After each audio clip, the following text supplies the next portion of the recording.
A Vila Inunaki é conhecida como amaldiçoada, com muitas histórias explicando os motivos de estar inabitada e abandonada. A principal fonte de tanta desinformação foi o boca a boca, que depois passou para a internet em uma época que pouco se falava de fake news.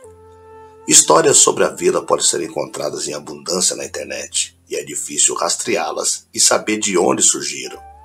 Existe uma série de versões mais famosas que sempre reaparecem com pequenas mudanças. A vila é conhecida por suas lendas e coisas místicas. Ela é cercada de mistérios.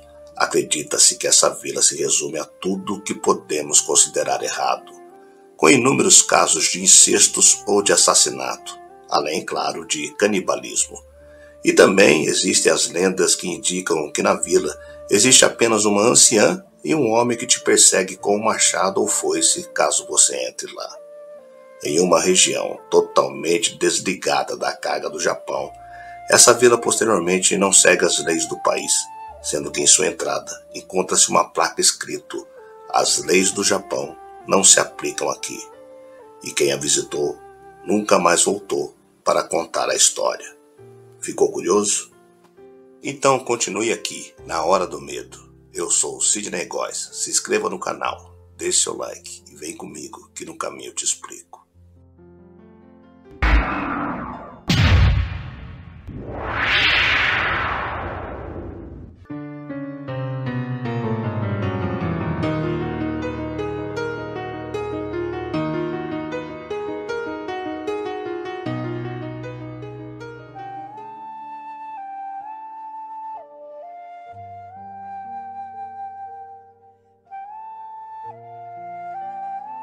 Na vila de Inunaki, histórias estranhas, fenômenos bizarros e misteriosos desaparecimentos são comuns, e de onde você terá sorte se conseguir sair vivo.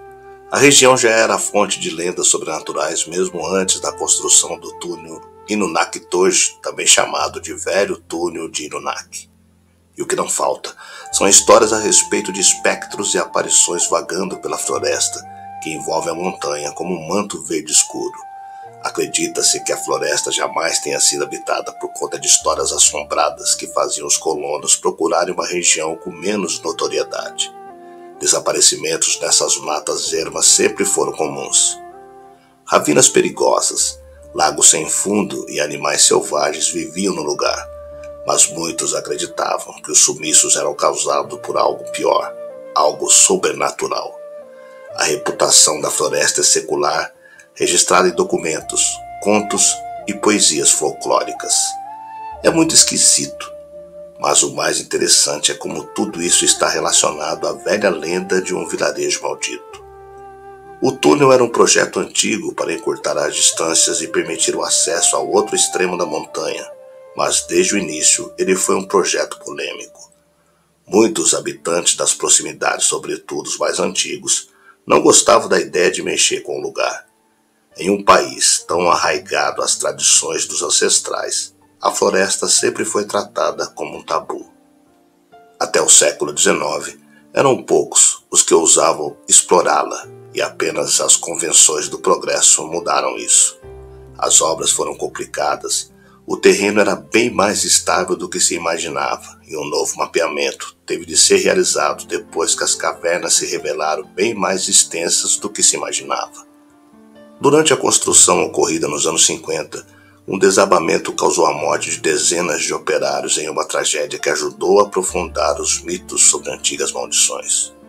O túnel ficou pronto em 1961 e desde a sua inauguração multiplicaram-se histórias a respeito de fantasmas e outros mistérios. A lenda mais difundida cita um caminho alternativo ao túnel principal, uma trilha oculta dentro da própria montanha que se aprofunda por tortuosos corredores e câmaras naturais repletas de estalagmites. Seria essa trilha acessada apenas em meio à escuridão que se revelaria o vilarejo escondido. Supõe-se que a vila seja muito pequena e muito bem escondida.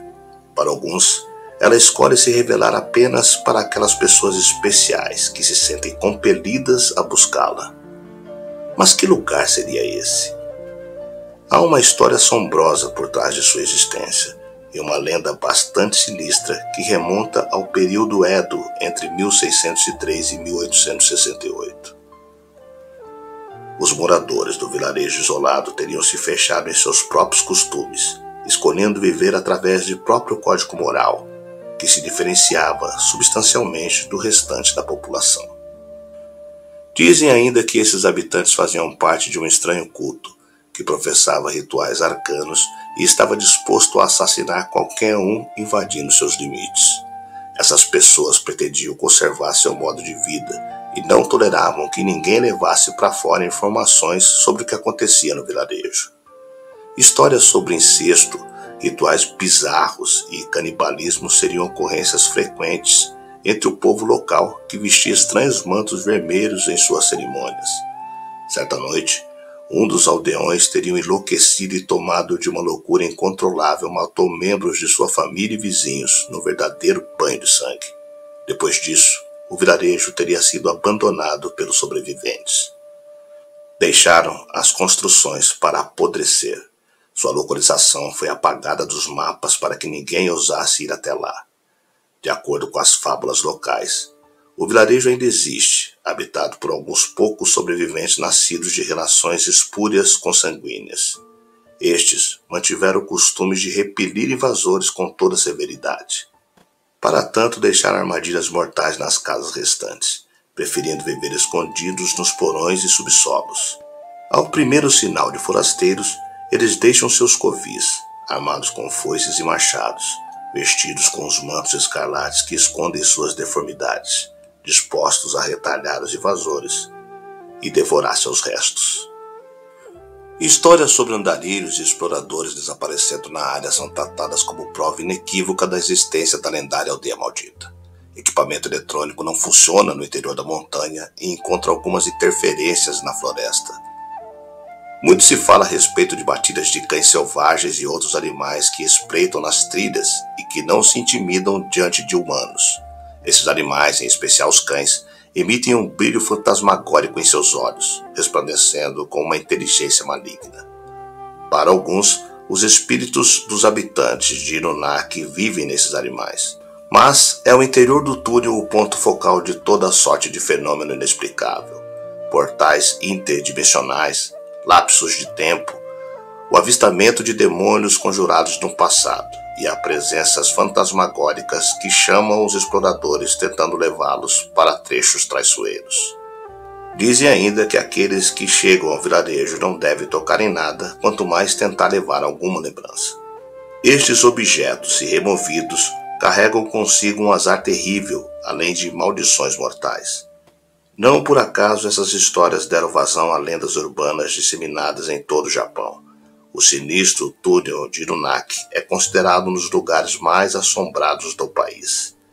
Estas lendas rendem debates acalorados sobre a veracidade desses incidentes e o perigo que o túnel representa aos que tentam visitá-lo. Embora o lugar seja usado como travessia entre um lado e o outro da montanha, muitos preferem evitá-los e fazer o percurso mais longo. O que se sabe é que de fato existia um vilarejo chamado Irunaki nas imediações da densa floresta aos pés da montanha. O lugar foi fundado como um assentamento de exploração carvoeira e mineração sob o controle do clã Kuroda. O lugar chegou a contar com 350 moradores, sendo que a maioria destes eram mineradores. Segundo os registros, em 1889, uma enchente devastou a mina e fez com que a operação fosse abandonada após a inundação dos túneis. Os habitantes teriam partido para vilarejos vizinhos a fim de reerguer suas vidas até que nada restasse do vilarejo, além de uma memória distante. Embora seja um lugar real, Irunaki não guardava qualquer relação com as lendas que se contavam sobre ela. Supõe-se que o lugar tenha ganhado fama graças a creepypastas que circulavam pela internet no final dos anos 1990 e que acabaram atraindo visitantes buscando o vilarejo. As histórias, a partir desse ponto, não podem ser corroboradas, pois envolvem várias narrativas sobre a descoberta do local maldito, o avistamento de aldeões maníacos e encontros com monstros, fantasmas e demônios. Tudo é muito estranho e perturbador, mas difícil de ser levado em consideração, dada a ausência de provas. Ao longo dos anos, essa lenda ganhou força em fóruns e blogs sobre localidades bizarras, aparecendo e sumindo em intervalos intermitentes. Alguns anos atrás, o vilarejo de Nunak serviu de inspiração para uma série de videogames. Os jogos apresentam um vilarejo chamado Anuda, que guarda várias similaridades com Nunak. Anuda é uma aldeia perdida nas montanhas, cheia de moradores estranhos que seguem um bizarro culto diabólico e que foi palco para um massacre. As casas abandonadas escondem passagens entre dimensões e portais para outras realidades que são habitat de monstruosidades.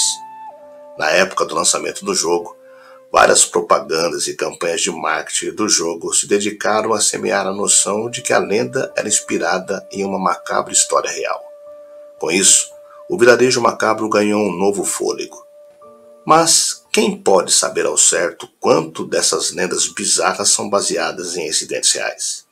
O Japão possui várias histórias perturbadoras a respeito de lugares abandonados, esquecidos ou malditos. Tudo indica que as lendas não passam disso, lendas, mas em todo caso, é bom ficar atento e tomar cuidado com túneis conduzindo a lugares remotos. Hoje, é frequentado por caçadores de javali e a maioria das placas alerta pessoas de sua presença. Além disso, tem muita cobra mamute e elas são o aspecto mais aterrorizante da vida em Nunak. Os viajantes que conseguem retornar da vila relatam experiências aterrorizantes, como vozes sussurrantes, visões perturbadoras e outras manifestações sobrenaturais.